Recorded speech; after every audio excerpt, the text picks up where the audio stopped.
Hello again. I just wanted to show you my best winning game. This one was played about a year ago against an international master from France. He's a gold medalist from the 1982 Chess Olympiad, so he's a pretty accomplished player. I do have a couple of wins against grandmasters, but I won them much easier than I expected, and I thought this one was the more challenging game. So it has a lot more strategy to it. It's a lot more intense than the other games. One of the games that I beat a grandmaster in is because he overlooked checkmate and won. So this one is a much more complicated game. So I think this one is probably my best victory instead. So he was playing with white, I was playing with black, and he had already beaten me 3 or 4 times already. He was using he was using a he was using a prophylactic strategy of preventing all of my counterplay first and then organizing his counterattack later. Once I was unable to have any counterplay, that's when I was getting in trouble very fast. I didn't have a way to counter him, so without a clear plan of attack, that's when I really get stuck. And strong players do this a lot. They try to limit your counterplay, and then once you have to curl up into a ball and defend the whole time, it's a very tough position to play. So I played c5. I'm trying to mix it up somehow because he beat me in my other game, so if I mix it up somehow, maybe I can get a different position, something we're less familiar with, and then maybe I can outplay him in that somehow. So I am trying something different in this. g3, g6. So far it's normal, but then suddenly he plays d4. And I wasn't very fond of this move because it looks like black can equalize pretty easily. First of all, I lure his knight to the center, then I attack it.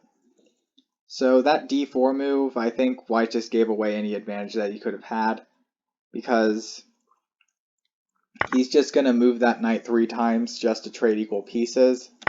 Then I play b takes c6, and now this pawn is going to help me blunt his bishop.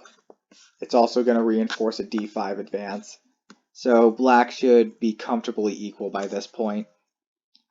So instead of something like d4, maybe castling, maybe c4.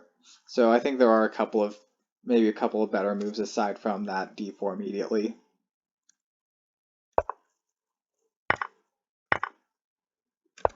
So knight c6, trades, and knight d2.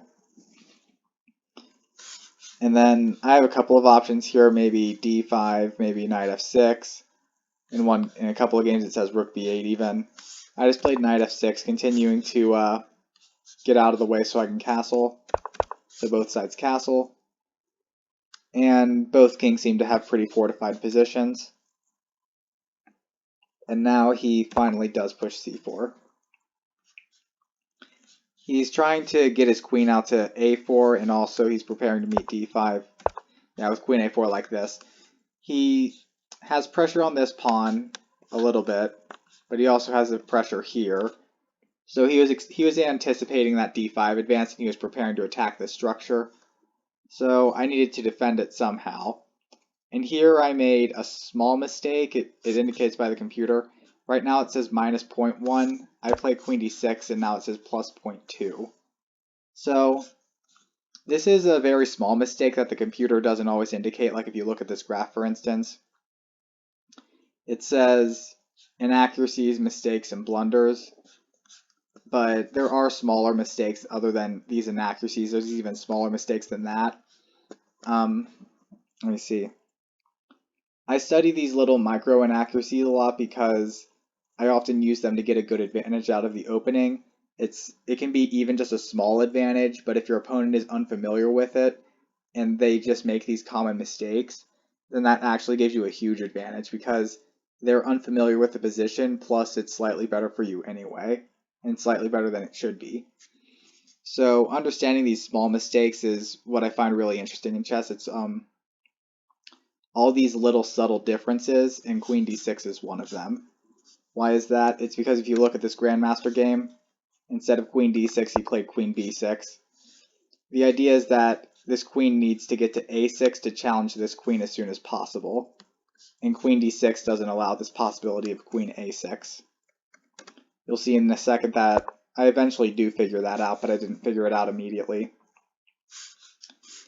He played c takes d5, which is a small mistake, and it's because after c takes d5, that allows the queen to get to a6 now, which is what black was supposed to be doing anyway.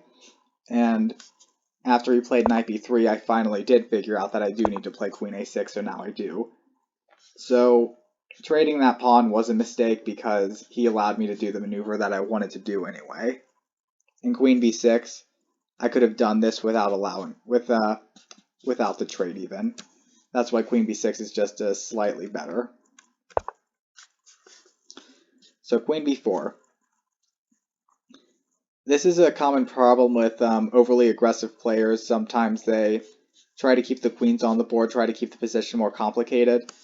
In this case, he's trying to put pressure on this pawn, keep the queens on the board, more complicated game. But when you play like this, it often backfires on you because you're playing for the win, but then you allow your opponent chances that he shouldn't have, so then you end up losing. It happens even to grandmasters sometimes. They push too hard for a win, and this is one example with queen b4. So I answered bishop g4. I'm going to continue attacking this pawn on e2.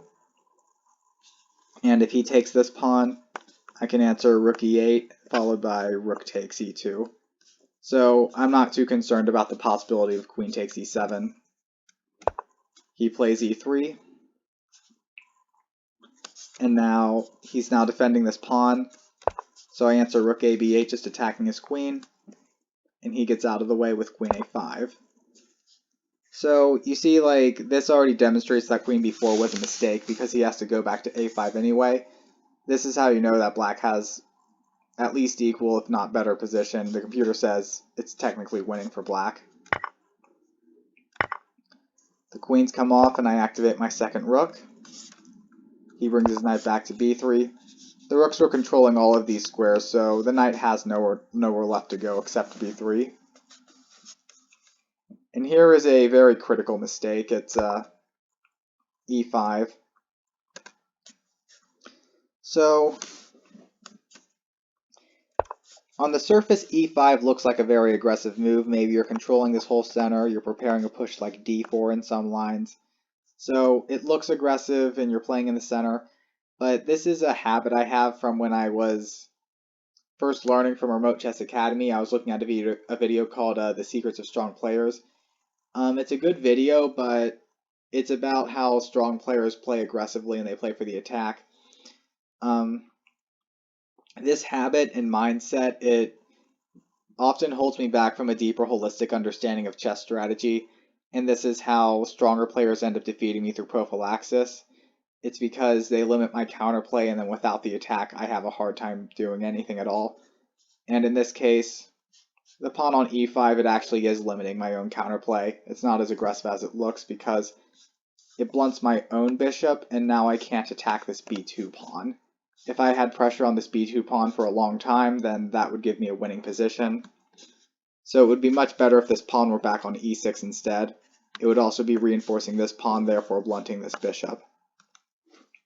So this is an example of the less advanced move being the more harmonious move. And I think this is just part of my habit of playing overly aggressively when I shouldn't. The computer points out bishop e2 instead, rook e1, bishop a6, and then eventually e6. So eventually you do set up this pawn chain, and now this bishop is kind of blunted. It can't do anything. This bishop remains open. It has pressure on that pawn forever, and black has a winning position. e5 in the game, bishop d2. He's trying to get his rooks connected, get his bishop out maybe to c3, maybe somewhere else, trying to challenge this bishop. I just play knight e4 to attack it, bishop a5. Now I attack his rook 2, and I play bishop c4. So now I'm putting pressure on this knight. Maybe in the future I can take it. Maybe I do have to trade the rooks first, but it's a potential threat of taking this knight.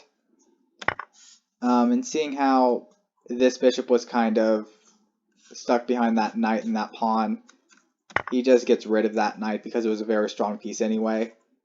Maybe I could have taken that. Well, If you go back, maybe if he didn't take it, this knight could potentially jump over here, hit this knight or this pawn, potentially jump here if that bishop weren't there. So he thought that that knight was better than his bishop, and he just gave it up. The computer says that's fine. Knight d2, I answer bishop d3. And it says black is slightly better again, and it's because I finally got this bishop on a very strong square reinforced by this pawn. Once a bishop and pawn defend each other like this, it's a very stable square for it. I really like these kind of bishop's outposts when they defend each other with a pawn. And b4. This would be impossible had this pawn been on e6 still, because there would have still been constant pressure along this diagonal. So this is just a further example of how if this pawn were on e6, black would have already won. Like, this is just crushing otherwise. Now I have to shift to a different plan, so I have to play f5 here, reinforce this pawn, and then maybe reroute my bishop somehow. Try to get it out this way because it's just stuck behind this pawn forever. It's completely passive. And that's how you know, like, black made a strategic mistake in this game. And it's being felt constantly because that pawn is just one square too far. And now there's not a whole lot of things I can do immediately on the king side, so I'm just trying to limit white's potential counterplay on the queen side. Eventually these rooks are going to come in. This knight is maybe going to come in this way, and maybe he's going to double his rooks like this. And now I just have to be ready to deal with white's counterplay along this file, because I don't really have any serious way to attack him at the moment. Knight b3, bishop f8, I get ready to defend. Bishop c7, rook b5. So he was attacking me, and now maybe I can swing this rook over this way, potentially get to the d file. Knight a5, king e6. I'm getting closer to the defense. Maybe I can play king here, bishop here, some kind of setup like this to challenge the bishop. Rook c6, king d7. So now I put pressure on this rook and this bishop. Rook ac1, and now you see all of white's pieces are pretty aggressively placed. His knight's advanced on a5, his bishop is on c7. He has pressure here. Maybe he can try to crash through and hit this rook. So black needs to alleviate all of this pressure somehow, and the move I played was bishop e7. My idea was maybe to play bishop d8 and challenge the bishop like that, but the computer points out a pretty interesting draw. So rook takes a5, b takes a5, and then bishop takes a3. And this is a stalemate trick. It's because this rook can't move because they're both attacked by the king. It has to keep defending this bishop. But these two bishops, they control 4 of the 5 squares here, and I'm attacking this rook. And this is the basis of the stalemate trick because his only move is rook 1 to c3. I answer bishop b4. And again, 4 of the 5 squares are controlled, so his only move is rook c1, bishop a3. This is going to lead to a threefold repetition, and that's how you get a stalemate here. So the key to black's defense was that stalemate trick, but I didn't see that. I played bishop e7, trying to play bishop d8 and challenge the bishop. So he played rook 6 to c3. Bishop e5 was possible there, because he did have pressure on that earlier. He has an attack on this rook as well, and these complications favor white. Yeah, this crazy knight b8 check move. Hard move to see. He probably didn't see it, because this is a rapid game. It's 5 minutes in 8-second increment. So that sudden move knight b8 check, maybe he overlooked that. But white does get a very strong position because of that. He has to see through all these complications, though, especially with this bishop hanging. After g5, for example. So instead, he just goes back with the rook. He didn't see all that. And I just play rook d5, and now this is how I have my idea of getting counterplay, because I can potentially get this bishop on e2, and then play rook d1 check. This is my idea of getting counterplay. Maybe I can hit his king. I can maybe trade one of the rooks to alleviate some of the pressure. So it's not a lot of counterplay at the moment, but it is potentially a little bit of something I can do to cause problems for white. And if you can cause problems for your opponent through counterplay, that's one of the key ways to defend. You force him to go back and defend. So rook d5 is a good defensive idea. Knight b3, he's looking for maybe knight c5, but it says it's a mistake. Knight c6 was probably better. It's a more aggressive square, hitting this bishop and hitting this pawn. But instead he goes back knight b3. And you see the problem with white is he had a very strong position, but then he just started moving backwards. He moved the rook backwards, he moved the knight backwards, and all of a sudden black's position is okay. Because I just play bishop d6, I get rid of this bishop, trades, I trade off a rook, and now all of the pressure is going away. And here I made a small mistake, king takes d6. The computer doesn't say it's an inaccuracy, but it goes from -9 to -0.4. And if you do a deeper analysis of this, black should not capture this bishop back. Instead, he should play bishop e2. And if white saves the bishop, then check, king g2, bishop f1 check. The king can't get out here, the pawn controls here. His only move is king g1, and then bishop h3 is a checkmate. So I didn't see that. Instead, I just took the bishop automatically. I didn't consider that quiet move bishop e2. Just leave the bishop there. And he plays g4. So white sees the potential danger around his king with bishop e2.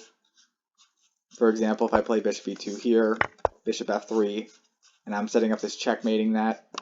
So white sees that, and he's trying to create some room for his king to run. So he plays g4. I take it. King g2, he's trying to run. The computer says maybe play rook c8, and then just try to create counterplay this way, attack my king instead. And then eventually his king does get out anyway. So he wasn't thinking about going on a counterattack with rook c8. Instead he's playing defensively with king g2 trying to run, but this is actually his downfall. Or at least it could be. It wasn't in the game. So bishop e2, I'm going for bishop f3. Knight c5, he's trying to bring a piece to the defense, he's trying to take this pawn, and that's probably maybe going to defend some of the squares around his king. So knight c5, bishop f3 check, but I defend that with the bishop. So that knight isn't really scaring me. King g3, rook d1, and this is a king hunt now. I have potential like check, king and rook here, and take this pawn. The white king is nearly checkmated here. He tries to run with king h4, but here I played rook h1, which is a mistake. Had I played h6, then black would have won immediately. It's because his only square to escape in this position is the g5 square, otherwise the white king is nearly mated. So had I played h6, then getting this rook over here would eventually lead to checkmate. There's nowhere the king can run. If it goes here, then rook here is going to be checkmate. So it says the only way for white to prevent checkmate is to give up the knight. And here's an example. White just gives up the knight to prevent checkmate. So I could have played h6 to win immediately, but instead I played rook h1, trying to hit his king that way. Rook h2. And his king is escaping the mating net. He goes king f6. So the white king is safe now, but I won these two pawns in return. And I have this pawn that's pretty close to queening. So not the most effective way, but I still have a winning position. He plays king e5. And I start pushing the pawn. Knight c5, king e7, knight e6. And this started to look scary to me because I see that this king controls all these 3 squares. This knight controls a lot of squares. And my king is nearly checkmated here. For example, if he plays his rook here, that's going to check, control these 3 squares. And then my king is almost out of squares completely, and it's almost checkmate right there. So I saw that he was about to weave a mating net, so I played rook d2, the idea being if here, then I will defend, and I will prevent checkmate. So he plays knight d4 interfering, and I decide to get rid of that. Without that knight, he can't checkmate me so easily. For example, had I done nothing, then a potential checkmating knight is rook c7, king d8, knight e6 check, king e8, king f6. If nothing, then rook e7. So this is one example of a checkmate.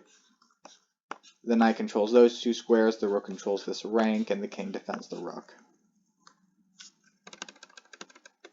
So I played rook takes d4, getting rid of that idea.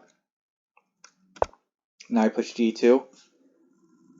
And here, this bishop is as valuable as the rook anyway. It's because it's in conjunction with this pawn that's very advanced. If you have a pawn on the 7th rank, it forces your opponent's rook to go to the back rank like this in a very defensive position. It's very passive. So a 7th pawn, a pawn on the 2nd rank for black is very powerful for tying down a rook. Let's see. Okay. Here the computer wants me to play h5, and this would be winning immediately, because one pawn is already so strong against a rook against this white rook. If I can get a 2nd pawn to the 2nd rank like this, then white loses the rook and I get the queen guaranteed. So the computer just says push the h pawn immediately, and then white's position is collapsing. Eventually I get the queen back. He has nothing he can do. In the game I played my winning idea, but it's not the best idea. My idea was to just trap this rook after rook g1 and bishop f1. So now this rook is trapped forever, and eventually I'm now going to push this h-pawn up the board, because that's what I just now figured out while I was doing this game. But I allow white the opportunity to draw, and I even allow him a winning chance. King e4, I run the h-pawn.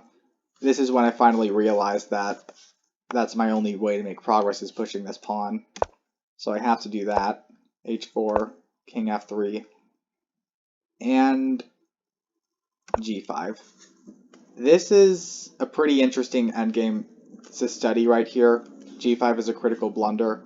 It's because white has the brilliant move rook takes g2, and after bishop takes g2, king takes g2, this endgame is completely winning for white. It's because the white king can easily step here and stop both of these pawns because this pawn can never advance. Otherwise, they're both going to fall. So these pawns are never going to reach this last rank. But the white pawns here are further apart. So they can advance, and they will be able to win the game here. So example would be king d6. He pushes b5. King c7, a5, king b7. And now he pushes d5. And you see the problem is that the black king can't stop both of these pawns at the same time because they're too far apart. But these two pawns are close together, so the white king can stop those. King c8, a6 is the key move here. He's going to push d6, b6, and then a7. There's nothing black can do about this, except giving up the pawn like that, but that just loses. And a similar example, he could play b6, and after a takes b6, he would push a6 right here. And then again, these two pawns are too far apart. If he instead does something like this, then suddenly black can stop both of these pawns and black is winning. This is an example of the rule of the common square. In this case, this would be the common square.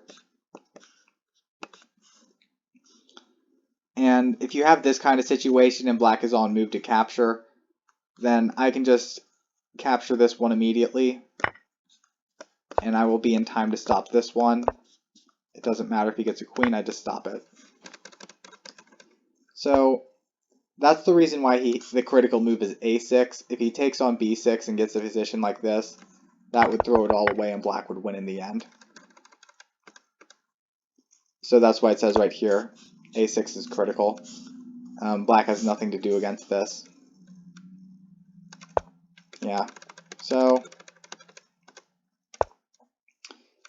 he didn't notice that rook sacrifice, so he played b5, and this is why I end up winning the game. I play h3, so rook takes g7 is impossible, it's never going to happen anymore. King g3, g4, he cannot capture this pawn, or I push h2, that's going to win. So he plays a5 instead. Trying to push these pawns, but I just answer bishop takes b5. Now white is running out of counterplay because this pawn is never going to promote. This pawn is going to be stopped by the king. And if he brings his rook out, then he has to make sure this pawn doesn't queen. So white's pretty tied down. He played king h2, preparing to get this rook out. But then that allows me to just trap it with bishop f1 forever. So again, you have the pawn and the bishop defend each other, and the pawn controls this last square. This is a pretty powerful setup for just freezing this enemy rook forever.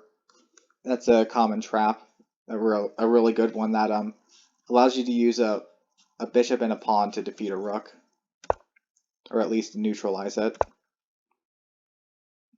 And after bishop f1, he just resigned. It's because he sees that there's nothing he can do. All he can do is move back and forth with his king. He has nothing. So he resigned. No, it said white timed out, so he didn't resign, he just ran out of time. But an example would be king g3. He has nothing to do but go back and forth with his king. I'm just going to walk up here, take the pawn. And then eventually I'm just going to come over here, grab this pawn, get the king out of the way, promote the new queen, and then deliver checkmate. So he resigned in this position instead, or just let the time run out. So far that was one of my best victories, but I think I can make an even better victory if I keep practicing. Let me see. Is that all? I think that is it for now, but I hope you took some of the key lessons away from this, and well, good luck on improving in your chess as well. Just remember, there's micro inaccuracies beneath this computer, so there's a lot of room for improvement, even beyond what this graph shows you right here. There's even smaller mistakes than that, so you can improve even more than just those mistakes right there. So good luck. I hope you improve with this video, and I hope you I hope you took something away from it. Good luck to you.